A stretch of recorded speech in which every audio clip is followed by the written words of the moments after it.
রহস্যময় অদৃশ্য সুতা।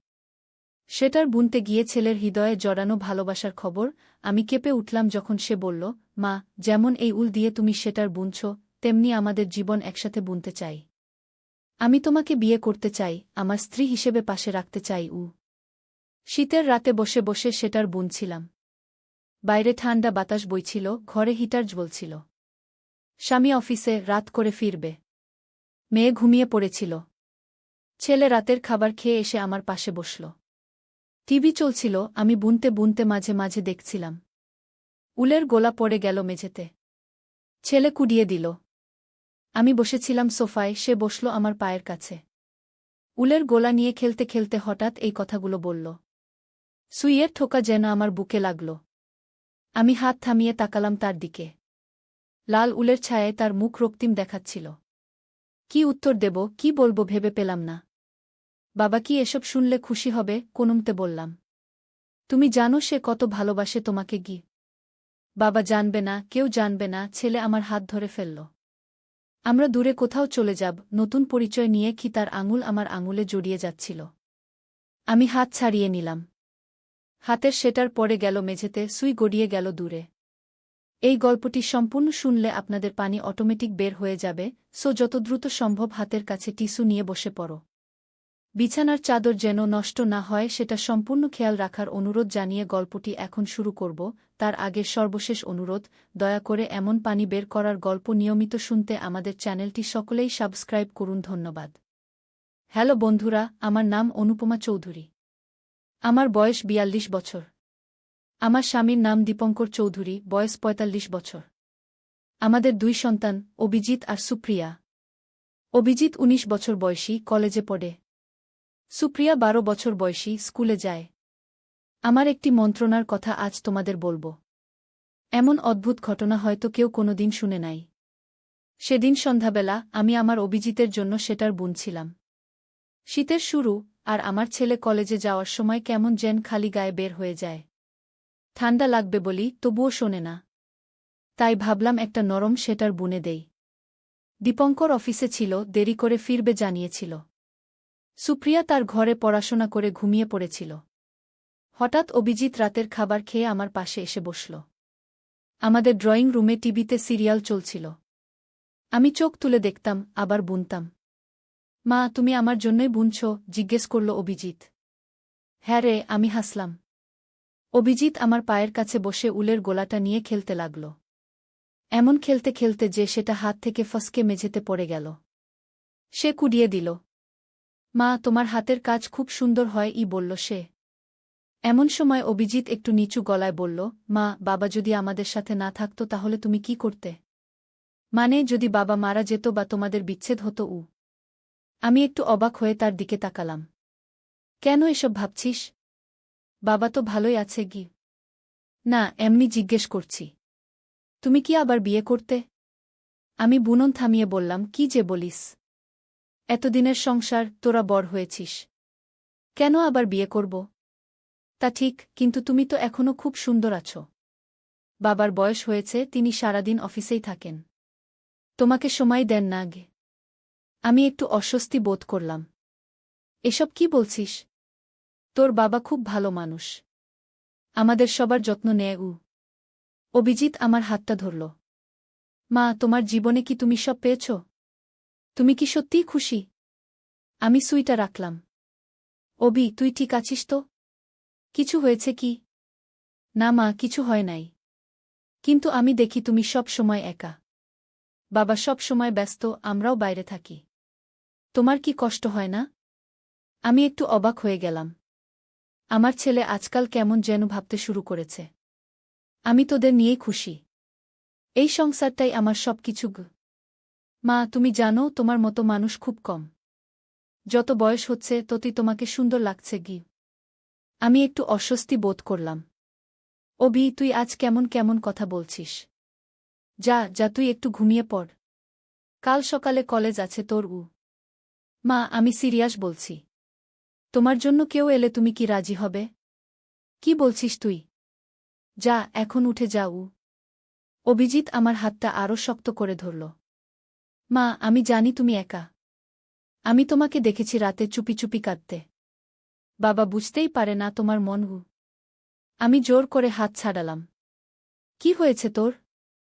এসব কি আজেবাজে কথা? অভিজিৎ একটু হাসল।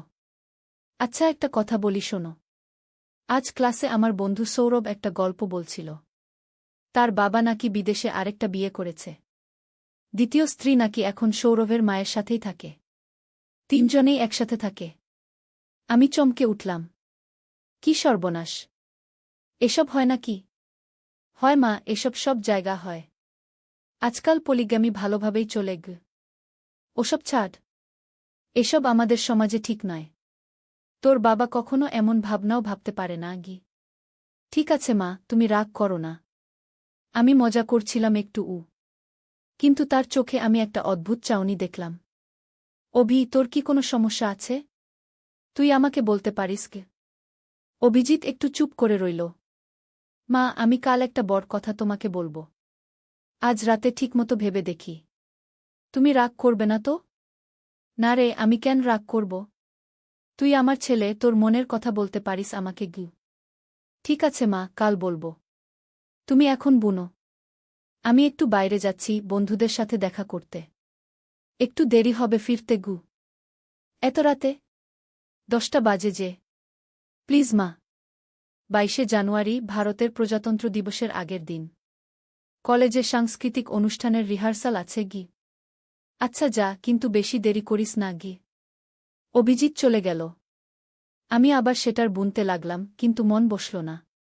কি যেন ভাবছে ছেলেটা। এমন অদ্ভুত অদ্ভুত কথা বলছে কেন? আমি বাথরুমে গিয়ে মুখে জল দিয়ে এলাম। হঠাৎ সুপ্রিয়ার ঘর থেকে একটা মৃদু শব্দ শুনলাম। দরজা একটু ফাঁক করে দেখলাম সুপ্রিয়া ঘুমাচ্ছে। বোধহয় স্বপ্নে কিছু বলেছে। আমি আবার সোফায় এসে বসলাম। সেটার বুনতে লাগলাম। একটু পরেই দীপঙ্কর ফিরে এলো।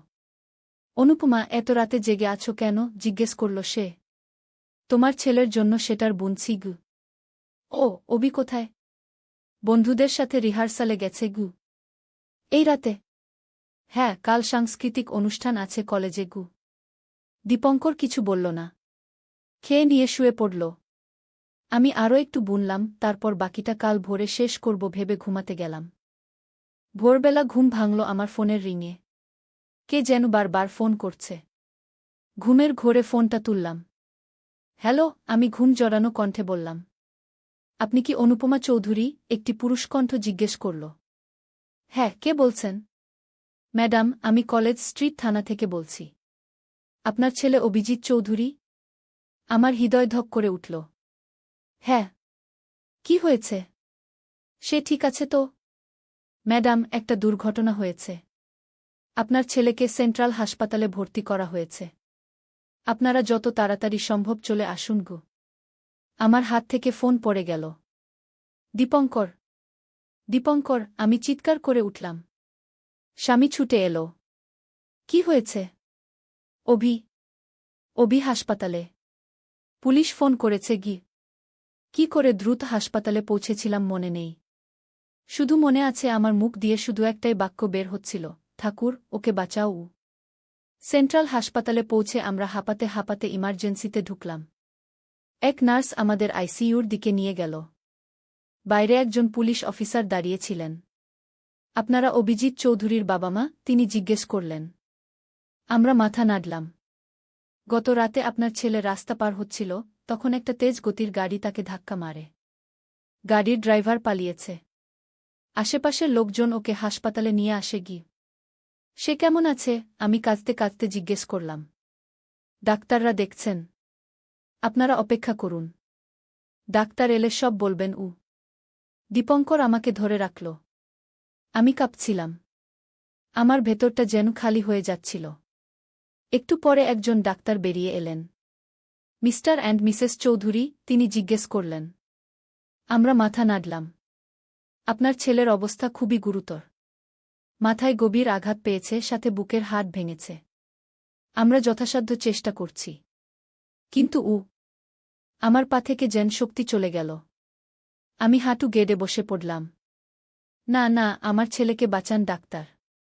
প্লিজ আমরা চেষ্টা করছি। তবে আপনাদের কিছু কাগজে সই করতে হবে অপারেশনের জন্য। দীপঙ্কর কাগজে সই করল। আমি শুধু কাঁদতে লাগলাম। ঘণ্টা 2 পরে ডাক্তার আবার বেরিয়ে এলেন। তার মুখ গম্ভীর। তিনি ধীরে ধীরে মাথা নাড়লেন। দুঃখিত। আমরা ওকে বাঁচাতে পারি নাই। আমি চিৎকার করে উঠলাম। আমার চারপাশ ঘুরতে লাগল।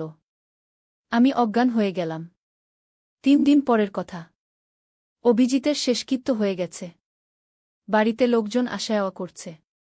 সান্ত্বনা দিচ্ছেন সবাই। কিন্তু আমি যেন পাথর হয়ে গেছি। না কাঁদতে পারছি, না কিছু বলতে পারছি। শুধু বসে আছি। সুপ্রিয়া কেবল কাঁদছে। সন্ধ্যাবেলা সবাই চলে গেলে দীপঙ্কর আমার পাশে বসল। অনুপমা, তোমাকে কিছু বলতে হবে। পুলিশ অভির ফোন চেক করেছে। তাতে কিছু মেসেজ পেয়েছে। তারা জানতে চায় এই মেয়েটিকে কি কোনো মেয়ে। আমি প্রথমবার মুখ খুললাম। বুঝতে পারছি না। নাকি অভি কারো সাথে প্রেমে পড়েছিল? তার ফোনে একটা নাম্বার আছে, যাকে ভালোবাসি। শুধু এই নাম দেওয়া। পুলিশ বলছে সেদিন রাতে অভি এই নাম্বারে অনেকবার ফোন করেছিল, কিন্তু কল রিসিভ হয় নাই। শেষ মেসেজে লিখেছে, আমি তোমাকে ভালোবাসি। আজ রাতে সব ঠিক করে ফেলব। তুমি আমার জন্য অপেক্ষা করো। আমার বুকের ভেতরটা মুচড়ে উঠল। আমার অভি কি সত্যিই কাউকে ভালোবাসত? কেন সে আমাদের কিছু বলে নাই? মেয়েটিকে কেন সে আমার সাথে এমন অদ্ভুত কথা বলছিল সেদিন? পুলিশ নাম্বারটা ট্রেস করতে চেষ্টা করেছে, কিন্তু এটি প্রিপেইড সিম। কোনো নাম রেজিস্টার নেই। আমি অভিজিতের ঘরে গেলাম। ঠিক যেমন ছিল তেমনই রেখেছি। তার টেবিলে একটা ডায়েরি ছিল। আমি আগে কখনো খুলি নাই, কিন্তু এখন খুললাম। হয়তো কোনো সূত্র পাব। ডায়েরি খুলতেই আমার চোখ বড় বড় হয়ে গেল। 5 নভেম্বর, আজ পহেলা বার দেখলাম। কি সুন্দর! কত মায়াময়! ভাবতেই পারছি না। 20 নভেম্বর, আজ আবার দেখা হল। আমি কোনো মতে দুটো কথা বললাম। হাসল। কি সুন্দর হাসি! 25 নভেম্বর, আজ মনে হচ্ছে পাগল হয়ে যাব। কেন এমন হচ্ছে? এ তো ঠিক নয়। কিন্তু আমি কি করব? আমি যে ভালোবেসে ফেলেছি। 10 ডিসেম্বর, আজ সাহস করে বললাম আমার মনের কথা। ও একটু অবাক হল। বলল, এটা ঠিক না। আমাদের সম্পর্ক অন্যরকম, কিন্তু আমি জানি ও আমাকে ভালোবাসে। 5 ডিসেম্বর, আমি ওকে একটা প্রিপেইড সিম দিয়েছি। বললাম, শুধু আমার সাথে কথা বলার জন্য ব্যবহার করবে। সাবধানে থাকতে হবে। ও রাজি হয়েছে। আমি আরও পাতা উল্টালাম। কিছুদিন পর থেকে লেখা শুরু হয়েছে আবার। 3 জানুয়ারি, আজ বললাম, আমরা পালিয়ে যাই। এখানে কেউ বুঝবে না আমাদের। ও রাজি হয় নাই। 10 জানুয়ারি, আজ আবার বললাম। ও আবারও রাজি হয় নাই। বলল, দয়া করে এসব ভুলে যাও। আমি তোমাকে খুব ভালোবাসি, কিন্তু ওভাবে নয়। 5 জানুয়ারি, আমি ঠিক করেছি। যদিও না যায়, আমি বাকি লেখাগুলো ছিঁড়ে ফেলা। শেষ পাতায় লেখা ছিল, 1 জানুয়ারি, আজ শেষবার চেষ্টা করব। যদি না রাজি হয়, আমি কিছু একটা করব। আমি এভাবে আর বাঁচতে পারছি না। আমি ডায়েরিটা হাত থেকে ফেলে দিলাম। আমার বুক কাঁপছিল। আমার ছেলে কি আত্মহত্যা করেছে? সে কি ইচ্ছে করেই গাড়ির সামনে ঝাঁপিয়ে পড়েছিল? আর সে ভালোবাসত কাকে? আমি অভিজিতের আলমারিটা খুললাম। তার জামাকাপড়, বই, এক কোণে একটা ছোট বাক্স। বাক্সটা খুললাম। ভেতরে একটা চুড়ি, একটা ছোট চিঠি, আর একটা ছবি। ছবিটা দেখে আমার চোখ বড় হয়ে গেল। ছবিটা ছিল আমার। আমি হাত কাঁপতে কাঁপতে চিঠিটা খুললাম। প্রিয় মা, আমি জানি তুমি এই চিঠি পড়ছ, আর আমি হয়তো তখন এই পৃথিবীতে থাকব না। আমি জানি না কেন, কিন্তু কয়েক মাস ধরে আমার মনে অদ্ভুত চিন্তা আসছে। আমি তোমাকে ভালোবাসি, কিন্তু সেই ভালোবাসা এখন বদলে গেছে। আমি চেষ্টা করেছি নিজেকে সামলাতে, কিন্তু পারি নাই। আমি মনোরোগ বিশেষজ্ঞের কাছেও গেছিলাম গোপনে। তিনি বলেছেন আমার ইডিপাস কমপ্লেক্স আছে। আমি বুঝতেই পারছিলাম না, কেন আমি তোমাকে এভাবে ভাবছি, কেন আমার মনে এমন চিন্তা আসছে। আমি পাগল হয়ে যাচ্ছিলাম। আমি তোমাকে কতবার বলার চেষ্টা করেছি, কিন্তু পারি নাই। যেদিন চেষ্টা করেছিলাম, তুমি আমাকে ভুল বুঝেছ। আমি সাহায্য চেয়েছিলাম মা, কিন্তু সাহস পাই নাই সব বলার। আমি নিজেকে ঘৃণা করি। আমার নিজের থেকে লজ্জা লাগে। আমি আর পারছি না মা। ক্ষমা করো। বাবাকে, সুপ্রিয়াকে আমার ভালোবাসা দিও। অভিজিৎ। চিঠিটা হাত থেকে পড়ে গেল। আমি টলতে টলতে বিছানায় বসে পড়লাম। এই ছিল সেই রহস্য। আমার ছেলে মানসিক অসুস্থতায় ভুগছিল, আর আমি কিছুই বুঝতে পারিনি। সেই রাতে সে আমাকে বলতে চেয়েছিল তার সমস্যার কথা, সাহায্য চেয়েছিল, কিন্তু আমি তাকে বুঝতে পারিনি। সে সাহায্য পায়নি, নিজেকে ভেঙে ফেলেছিল। হঠাৎ আমার ফোন বেজে উঠল। অচেনা নম্বর। আমি ধরলাম। হ্যালো। ওপার থেকে কেউ কথা বলল না। হ্যালো। কে বলছেন? শুধু নিঃশ্বাসের শব্দ শোনা যাচ্ছিল। অভিজিৎ। আমি জানি এটা অসম্ভব, তবুও জিজ্ঞেস করলাম। ফোন কেটে গেল। আমি ফোনের দিকে তাকিয়ে রইলাম। নম্বরটা দেখলাম। হৃদয় থেমে গেল আমার। এই নম্বরটাই তো পুলিশ বলেছিল, যাকে ভালোবাসি কি নামে সেভ করা ছিল অভিজিতের ফোনে। কিন্তু এই নম্বর থেকে কে ফোন করল? আমি দীপঙ্করকে বললাম না। অভিজিতের চিঠিটাও লুকিয়ে রাখলাম। কেন, আমি নিজেও জানি না। হয়তো লজ্জায়, হয়তো অপরাধবোধে। আমার ছেলে মানসিক অসুস্থতায় ভুগছিল, আর আমি তা টেরই পাইনি। পরের কয়েকটা দিন কেমন যেন কেটে গেল। আমি শূন্য হয়ে গেছিলাম। সুপ্রিয়া স্কুলে যেত, দীপঙ্কর অফিসে। আমি একা বসে থাকতাম। অভিজিতের ঘরে গিয়ে বসতাম ঘণ্টার পর ঘণ্টা। তারপর শুরু হলো অদ্ভুত ঘটনা। প্রতিদিন ঠিক একই সময়ে, রাত ৯টায় আমার ফোনে সেই নম্বর থেকে ফোন আসত। আমি ধরলেই কেটে যেত। আমি রিডায়াল করতাম, কিন্তু বন্ধ থাকত। এক রাতে আমি ভাবলাম, যদি আমি ফোন না ধরি তাহলে কি হবে? হয়তো কল করার কেউ কিছু বলবে। তাই আমি অপেক্ষা করলাম। ফোন বাজতে লাগল। ৫ বার, ১০ বার, ১৫ বার। আমি ধরলাম না। তারপর হঠাৎ আমার ফোনে একটা মেসেজ এলো, আমি তোমাকে দেখতে আসছি। আমার হাত পা হিম হয়ে গেল। দীপঙ্কর তখন অফিসে, সুপ্রিয়া বন্ধুর বাড়িতে থাকতে গেছে। আমি একা ঘরে। হঠাৎ বাইরের দরজায় নক হলো। ধক করে উঠল বুক। আমি সাহস করে দরজার কাছে গেলাম। কে? কোনো উত্তর নেই।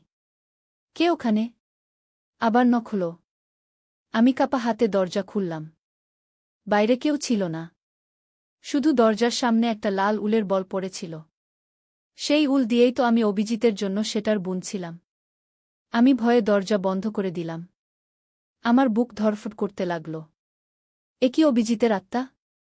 নাকি কেউ আমার সাথে খেলা করছে? আমি রাতভর ঘুমাতে পারলাম না। ভোরে দীপঙ্কর এলো, আমি কিছু বললাম না। প্রতিদিন এমনই হতে লাগল। ফোন, মেসেজ, কিছু না কিছু আমার সামনে এসে পড়ত, অভিজিতের পেন, তার রুমাল, তার বই। আমি একদিন সাহস করে একজন মনোরোগ বিশেষজ্ঞের কাছে গেলাম। সবকিছু খুলে বললাম। অভিজিতের ডায়েরি, চিঠি আর এই অদ্ভুত ঘটনাগুলো। ডাক্তার শান্তভাবে শুনলেন। দেখুন, আপনি গভীর মানসিক ট্রমায় ভুগছেন। আপনার ছেলের মৃত্যু, তার চিঠি, এসব আপনাকে গভীরভাবে আঘাত করেছে। আপনি অপরাধবোধে ভুগছেন, কারণ আপনি মনে করছেন আপনি আপনার ছেলেকে সাহায্য করতে পারেননি। এই অপরাধবোধ এবং শোক আপনার মনে এই ধরনের অদ্ভুত অনুভূতি সৃষ্টি করছে। আপনি এমন জিনিস দেখছেন, শুনছেন যা আসলে নেই। কিন্তু ডাক্তার, আমি নিজের চোখে দেখছি। উলের বল, ফোন কল। হতে পারে আপনার কেউ ইচ্ছে করে এসব করছে। আপনার মেয়ে হতে পারে, যে নিজেও এই শোকে ভুগছে। কিংবা আপনি নিজেই হয়তো অবচেতন মনে এসব করছেন। এটাকে ডিসোসিয়েটিভ আইডেন্টিটি ডিসঅর্ডার বলে। আপনি কিছু ওষুধ খান, আর নিয়মিত আমার কাছে আসুন কাউন্সেলিংয়ের জন্য। আমি ওষুধ খেতে শুরু করলাম। কিছুদিন ভালো ছিলাম। ফোন, মেসেজ সব বন্ধ হয়ে গেল। আমি ভাবলাম, সত্যিই হয়তো আমার মনের ভুল ছিল। আমার কল্পনা। কিন্তু ১ মাস পর আবার শুরু হলো। এবার আরও জোরে। ফোন না, এবার অভিজিতের ঘরে যখনই আমি ঢুকতাম, তার বিছানায় একটা নোট পেতাম, আমি তোমাকে দেখতে আসছি। আমি দীপঙ্করকে বললাম। সে আমাকে নিয়ে অন্য এক মনোরোগ বিশেষজ্ঞের কাছে গেল। তিনি আরও শক্তিশালী ওষুধ দিলেন। আমি অনেকটা ছায়ের মতো হয়ে গেলাম। না ভালো না খারাপ বোধ করতাম। এমন করে ৪ মাস কেটে গেল। অভিজিতের মৃত্যুর পর থেকে আমি আর সেটার বুনি নাই। সেদিন হঠাৎ মনে হলো আবার বুনতে শুরু করি। অভিজিতের অসম্পূর্ণ সেটারটা আলমারিতেই ছিল। সেটা বের করে আনলাম। সুই উল সব ঠিক করে সোফায় বসে বুনতে শুরু করলাম। দীপঙ্কর অফিসে, সুপ্রিয়া স্কুলে। আমি একা। টিভি চালালাম, বুনতে থাকলাম। একটু পরে অদ্ভুত অনুভূতি হলো আমার। কেউ যেন আমার পিছনে দাঁড়িয়ে আছে। আমি ঘাট ঘুরিয়ে দেখলাম কেউ নেই। আবার বুনতে লাগলাম। হঠাৎ কেউ যেন আমার কানের কাছে বলল, মা গি। আমি চমকে উঠলাম। অভি? কোনো উত্তর নেই। আমি আবার বুনতে শুরু করলাম, হাত কাঁপছিল। এবার আমার সামনে খালি সোফার উপর উলের আরেকটা বল দেখা গেল। আমি ভয়ে উঠে দাঁড়ালাম। আমার সেটার ছুটে গেল, সুই পড়ে গেল মেঝেতে। কে? কে ওখানে? বাতাসে একটা মৃদু কম্পন অনুভব করলাম। যেন কেউ বলছে, আমি অভিজিৎ। অভি? তুমি সত্যিই এখানে আছো? আমি কাঁদতে কাঁদতে জিজ্ঞেস করলাম। কোনো উত্তর নেই। কিন্তু আমি অনুভব করলাম ঘরের তাপমাত্রা হঠাৎ কমে গেছে। আমি ভয়ে বেরিয়ে গেলাম। আমাকে দেখে প্রতিবেশীরা অবাক। কি হয়েছে মিসেস চৌধুরী? কিছু না, আমি বললাম। আমি রাস্তায় নেমে হাঁটতে লাগলাম। মাথা ঘুরছিল। আমি কি সত্যিই পাগল হয়ে যাচ্ছি? নাকি অভিজিতের আত্মা সত্যিই আমার আশেপাশে আছে? হঠাৎ আমার চোখে পড়ল একটা বোর্ড, মাদাম রোজি, ভবিষ্যৎ দ্রষ্টা ও আত্মা বিশেষজ্ঞ। আমি না ভেবেই ভেতরে ঢুকলাম। মাদাম রোজি ছিলেন ৬০ বছরের এক বৃদ্ধা। তিনি আমাকে দেখেই বললেন, তোমার সাথে কেউ এসেছে গি। আমি চমকে উঠলাম। কে? একটি তরুণ। তোমার ছেলে গি। আমার চোখ বড় হয়ে গেল। সে কি এখানে আছে? আপনি তাকে দেখতে পাচ্ছেন? হ্যাঁ, সে তোমার পাশে দাঁড়িয়ে আছে। সে বলছে তোমাকে কিছু বলতে চায়। আমি কাঁপতে লাগলাম। কি বলতে চায় সে? মাদাম রোজি চোখ বন্ধ করলেন। সে বলছে সে দুঃখিত। সে তোমাকে কষ্ট দিতে চায় না। কিন্তু সে চায় তুমি সত্য জানো গো। কি সত্য? সে বলছে চিঠিটা সম্পূর্ণ পড়নি তুমি গু। আমি অবাক হয়ে গেলাম। চিঠিটা? কিন্তু আমি তো পুরোটাই পড়েছি। না, সে বলছে চিঠির পিছনে আরও লেখা আছে গু। আমার মনে পড়ল, সত্যিই আমি চিঠির পিছনে দেখিনি। ভয়ে শোকে অভিভূত হয়ে পড়েছিলাম। আর কিছু বলছে সে? সে বলছে সে তোমাকে ভালোবাসে। সত্যিকারের ভালোবাসায়। সে মুক্তি চায়। তুমি যেন তাকে ক্ষমা করোক। আমি কাঁদতে লাগলাম। আমি ওকে ক্ষমা করেছি। কিন্তু ও কেন শান্তি পাচ্ছে না? কারণ তুমি সত্য জানো না। চিঠিটা পড়ো। সত্য জানবে গু। আমি বাড়ি ফিরলাম দ্রুত। দীপঙ্কর তখনও অফিসে।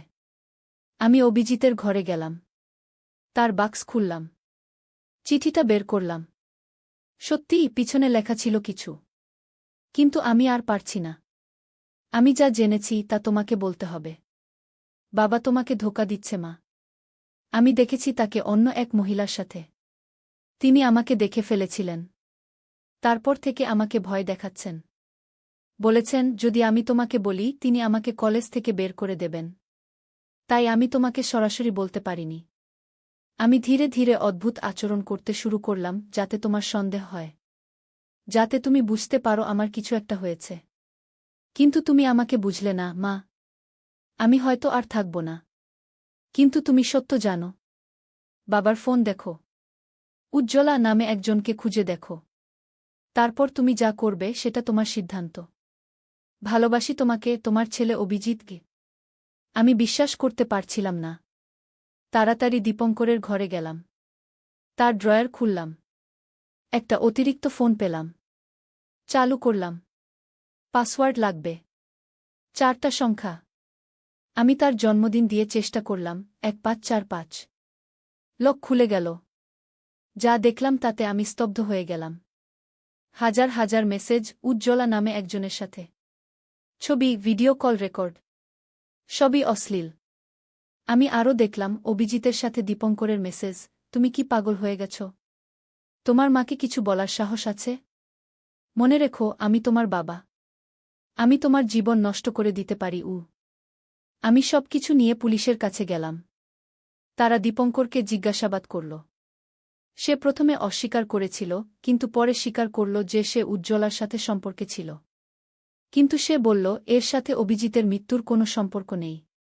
আমি দীপঙ্করকে ছেড়ে চলে এসেছি। সুপ্রিয়াকে নিয়ে এখন আমার বাবার বাড়িতে থাকি। দীপঙ্করের বিরুদ্ধে ডিভোর্স কেস দায়ের করেছি। আজ 6 মাস হয়ে গেছে অভিজিতের মৃত্যুর। মাদাম রোজির কাছে আমি আরও কয়েকবার গেছি।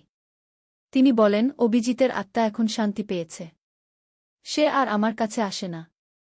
তবে কখনো কখনো রাতে যখন আমি সেটার বুনি, অভিজিতের সেই অসম্পূর্ণ স্মেটার, আমি অনুভব করি কেউ যেন আমার পাশে বসে আছে। উলের গোলাটা আমার হাত থেকে পড়ে যায়। আমি জানি সে এখানেই আছে, আমার সাথেই আছে। আমার ছেলে অভিজিৎ। আজ আমি সত্য জেনেছি। আমার ছেলে যে রহস্য নিয়ে মারা গেছে সেই রহস্য উদ্ঘাটন করেছি। সে আর অশান্তিতে নেই। কিন্তু আমার জীবনে এক অদৃশ্য সুতার মতো সে আজও জড়িয়ে আছে। সমাপ্ত।